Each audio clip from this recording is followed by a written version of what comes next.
All right. So 3.4 is a mini chapter on fingerspelling, and it's just focused on the letter Z. And the letter Z, I mean, just a little simple thing is you notice how it starts high, moves down low, and ends low. So that can affect how you fingerspell some words. So what we're going to be looking at is how it moves and how to kind of make things easier, both for fingerspelling and for reading fingerspelling. So, I mean, obviously, the goal of the chapter is to produce the letter Z in context in a fingerspelling setting. So, it could be obviously this is going to sound really dumb, but just each of these three has something significant to think about in how we're going to use it. So, we just want to recognize it. So, zip, Z. So we start out up above, right? Drop down to the lower half, and then pick up the fingerspelling where we are. So we don't have to go Z I P. We go right from Z into that I. Zip, zip. It kind of feels like this. Okay. Zip. Z I P. So don't put a space. Don't go Z I P, right? Because that's a huge bounce, and that's going to be distracting. So what you want to do is you want to go zip. Go right from the Z, move right into the next letter. Boom. And I want to point out also, we haven't gotten to the down letters yet, but when you drop that P, the wrist bends. K, the wrist bends up. We're going to start to notice how M is not this, M is this, N is this, T is up. Okay, so that wrist movement is going to be really important, especially with reading fingerspelling. You're going to start to not pay attention to the hand shape so much as what the wrist is doing. So if we do it internally, we look at the Z's in the middle of a word. We start S-I-Z-E. So we almost reach up a little bit to start drawing the Z. Okay, S-I-Z-E. Right. It still ends a little bit lower, but not much, and it's kind of hard to see in actual context. And then the last is it's a Zorro slash. You end a word with a right. So Liz, and it can be the Z is a significantly larger letter than all the other ones, right? Even J is much smaller. Okay, so the explanations on these little clips, these video clips, are really good. They give a couple of more examples and show how it works, and it's a bit more in depth than what I'm doing. So hopefully that helps.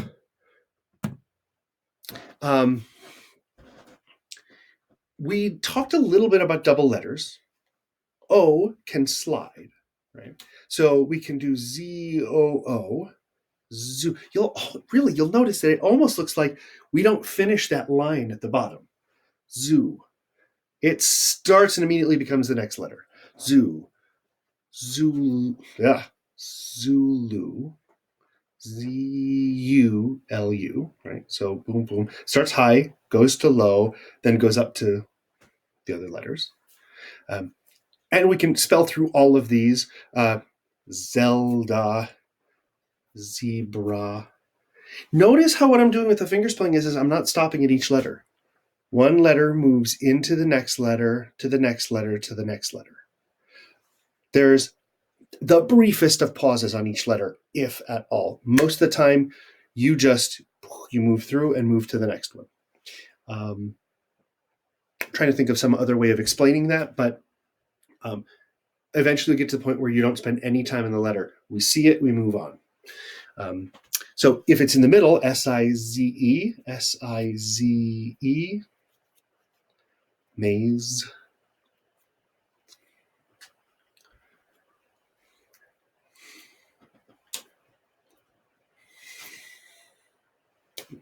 What's nice is it's that big movement, it sticks out. It's obvious what you're spelling. So it's pretty easy to pick up that sign as you see it. I'm sorry, I'm reflecting a lot of the lights, so I apologize.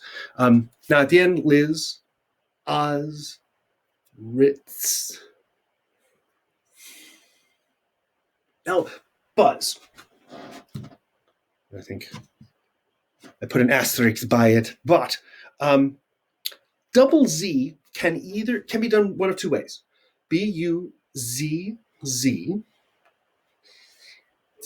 You don't drop a further one down. You can reset. Z-Z. Or you can use this as a double Z. B-U-Z-Z. So it's two index fingers doing that, right? Buzz. Buzz. A friend of mine has a cat named Buzzy. B-U-Z-Z-Y. It's especially important for this word. Oh. Okay. Well, that's why I set this up. I did what they show, the examples they show, and I put each video in here. Pizza.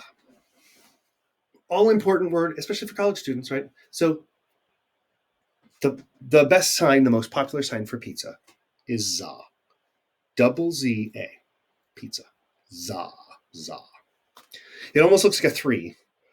It's only because the thumb gets lazy. Za. Za. And because you're bringing it up for the A anyways. So za.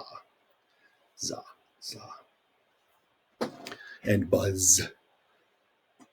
To infinity and beyond. Okay.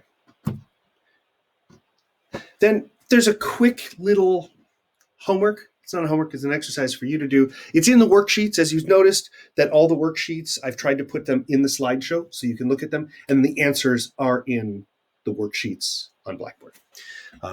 So I think it's just Ty who fingerspells in this one. They may switch back and forth. Sometimes they do a couple words a piece or every other word. Chances are, just by looking at the clues, you'll know what word has a Z in it. That will help with providing a context for whatever you're going to see. Most of the time, if you see fingerspelling, you've already got some context clues from the conversation. So use anything you can. Don't just, you see someone fingerspell it and freak out. Oh my God, it could be any word in the English language. It's probably not. It's probably something where you can narrow down that list. So don't freak out. And don't be afraid to ask for slow. Again, please, slow, me, learn, sign, ASL1. Okay. So watch through his video. There's 16 words, easy enough. This is the vocab, just some fingerspelled words, and then all the videos are right there. So it literally is just using the Z in practice. So especially if you know someone who has a Z in their name, start practicing that one. Cool. So that is 3.4.